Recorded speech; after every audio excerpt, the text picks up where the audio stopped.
You're listening to the Exponential Entrepreneur Podcast. This is the podcast for ambitious entrepreneurs who understand that exponential business growth isn't achieved through traditional business tactics alone, but through personal development, the ultimate leverage point to scale businesses beyond conventional limits. Hosted by Erika Ferenczi, featuring lessons from the Practical, Profitable Mindset program, created by R. John Robbins, Alejandra Leibovich, Erika, and Oscar Ferenczi. And here's your host, Erika Ferenczi. So welcome to the final episode of our 5-part series on the Exponential Entrepreneur podcast. Over the past 4 episodes, we've taken you through the complete entrepreneur's journey, from decision-making and clarity to financial mastery, personal growth and self-awareness, and breakthrough and transformation. But here is what matters most. Does it actually work? Can you really apply these frameworks and see measurable results in your business and your life? Today, you will hear from 4 entrepreneurs who didn't just listen to the concepts. They lived these concepts. They applied these decision-making frameworks when everything was falling apart. They implemented the financial mastery principles and multiplied their revenue. They did the inner work of personal growth and transformed how they lead themselves, their teams, their families. And they courageously pursued complete breakthrough and transformation. These are not theoretical success stories. These are real entrepreneurs with real challenges who use the exact frameworks you've heard in this series to create exponential growth. The results speak for themselves.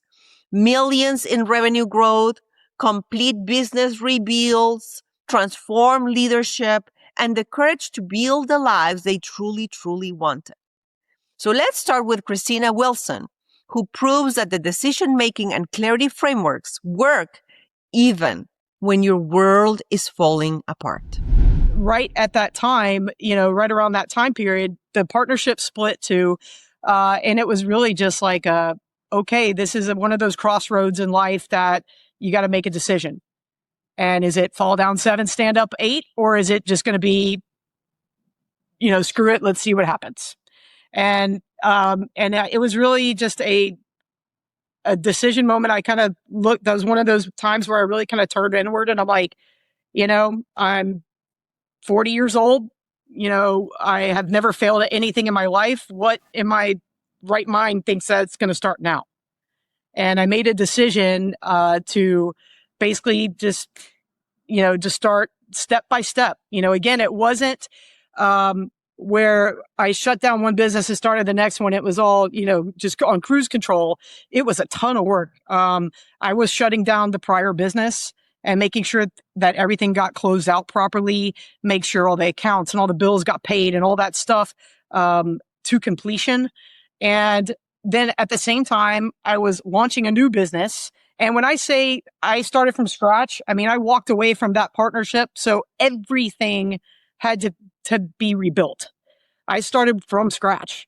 The name, the website, every system, QuickBooks, chart of accounts, budget, business plan, all those things, just every staffing, HR manual. I had to rebuild everything from scratch because I walked away from the last business and left my partner with the infrastructure.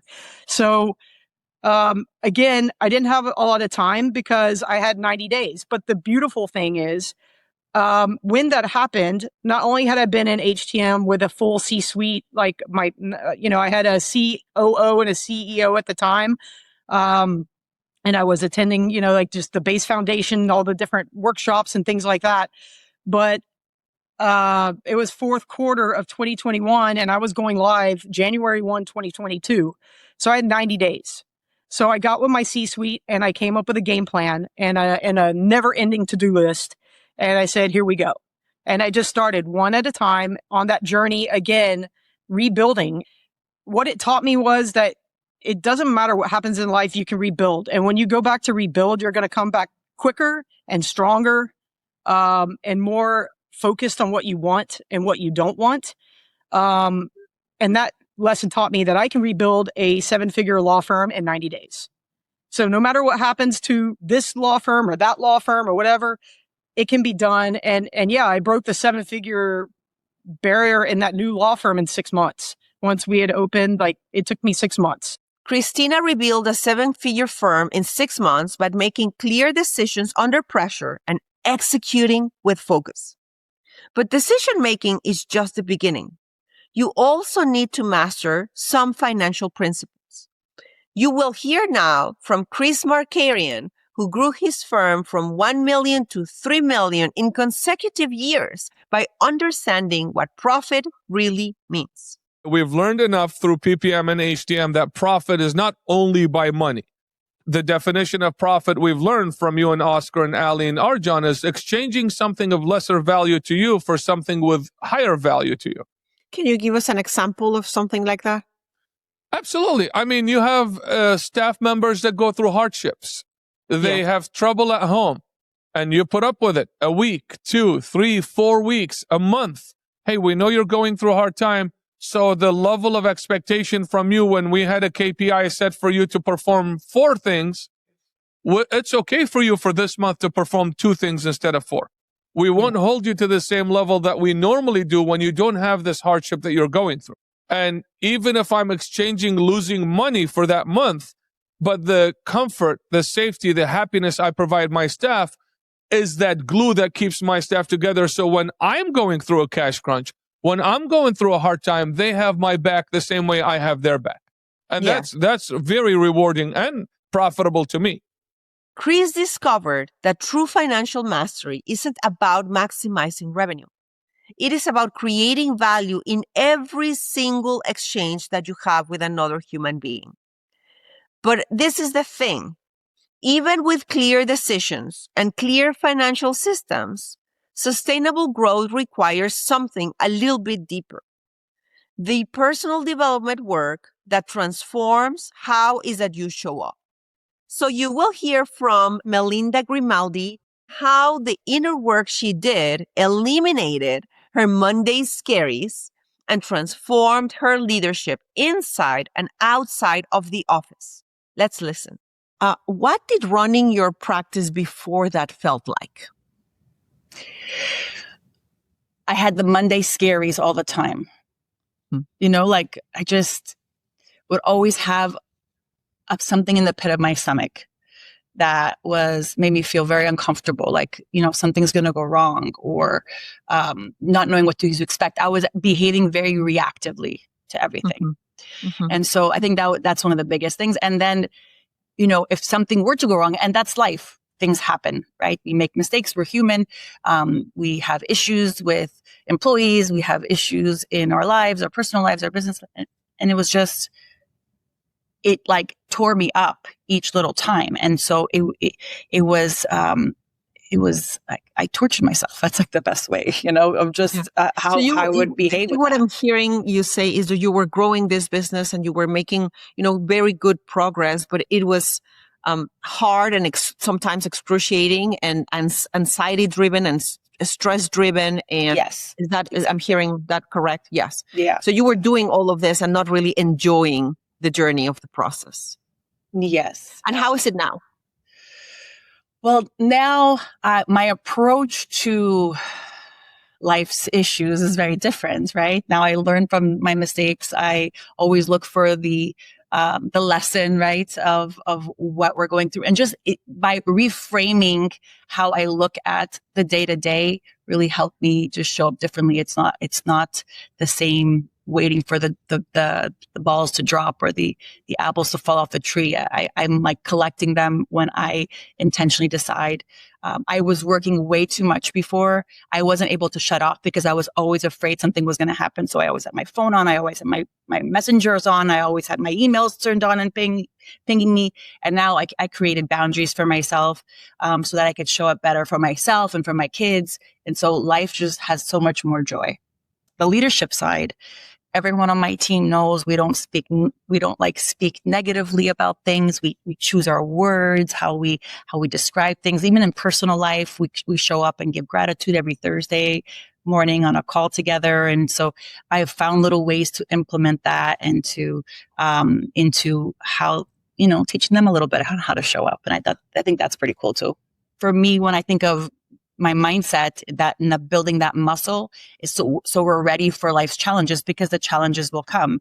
And so by constantly reflecting on how, our the way we look at things or the way we act or what's important to us, it allows us to just keep slowly working on it. So when we do get life's curveballs, we're able to handle it in a much better way. Melinda transformed her entire experience of running a business through daily mindset work and intentional leadership. But the ultimate test of this framework is whether they give you the courage to completely transform your life when that is exactly what is needed. So what you will hear next is Josephia Rouse on having the courage to build something great and the discipline to know when to move on. Once you decide that you want something, how do you get that courage to actually build something great? I think that courage is something that if you use it wrong throughout your life, it's one of the biggest things that may depress you, right? You have the courage to do something and you don't take all of the reasonable, proper steps to prepare for that thing, right? And you fail, right? And the next time you do it, you again don't take any of the proper steps to do the thing, and then you fail. And so associating courage, that way you start to associate courage with failure. And what I've learned is that I can have courage and it fails. But if I have courage and it fails after diligent steps and I've gone up the ladder 5 out of the 7 steps, right? Or 5 out of the 10 steps, I just didn't know that there were steps 6 through 10. That is different than failing over and over again and not even recognizing that there are additional steps that have to be taken. And so in having courage is to having the discipline to know that continuing the process of stepping and continuing to move through that problem is very, very important. So the courage is there, but in the discipline, when failure occurs, my courage is in my discipline now, and my courage is not in either it being a success or a failure. That gives me permission to fail, gives me permission to be in reality of what it is to move from point A to B. It gives me the pleasure of knowing that my growth was my own. Oh, yeah. Of knowing that my choices were my own. And knowing that growth is not one of the biggest things, that the lessons that I've learned recently is the destination isn't to be lazy or to then not work or then to not have problems or then to not have to worry about anything. The goal is to build the muscles so that you can continue to grow and to dream more.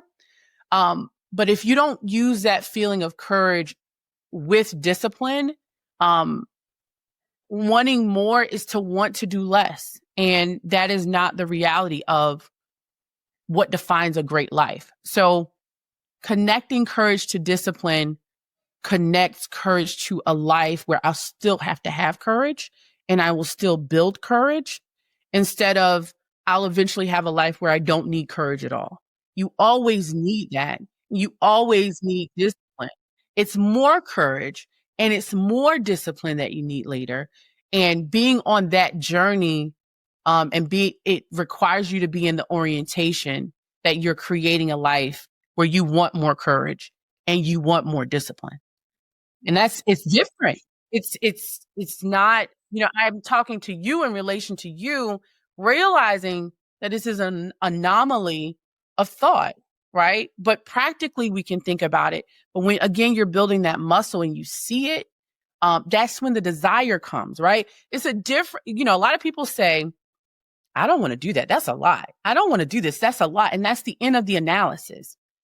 But to start to open your eyes into what discipline and courage looks like and to start to have that desire, you can't just expect that to happen from day one, right? And that's a part of that buildup of being on this journey of exponential growth, is that you then want the things that you've never wanted before. So welcome back. 4 entrepreneurs, 4 different challenges, 4 different perspectives, one common thread. They all applied the frameworks you've heard through this 5-part series, and they all achieved exponential results.